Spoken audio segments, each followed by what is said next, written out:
लहान मुलांना तर खाऊ वाटेल ना काय तर असं बनवा तुम्ही पण. शाबूमध्ये मेथी बटाटा घालून पकोडे बनवा असे. खूप आवडीन खातील मुलं. तर मी तर शाबू भिजवून घेतला आहे 2 वाटी आणि बारीक चिरलेली मेथी, एक बटाटा वरचे साल काढून घेतला आहे. हे शाबू सर्व मिक्सरला लावून घ्यायचं आहे.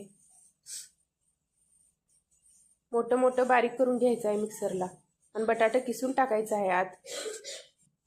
लाल तिखट, धने पावडर, जिरा पावडर, थोडंसं चवीपुरतं मीठ. गॅसवरती कढई ठेवून तेल गरम झाल्यावर हे पकोडे आपल्याला सोडून द्यायचे आहेत. हे छान फ्राय करायचं आहे 1 ते 2-3 मिनिटांमध्ये.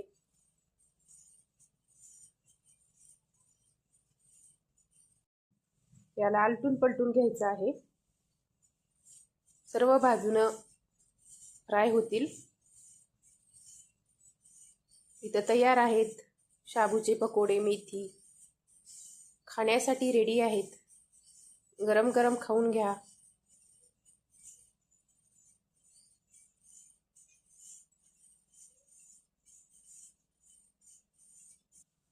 चॅनेलला सबस्क्राईब करा व्हिडिओ आवडला असेल तर.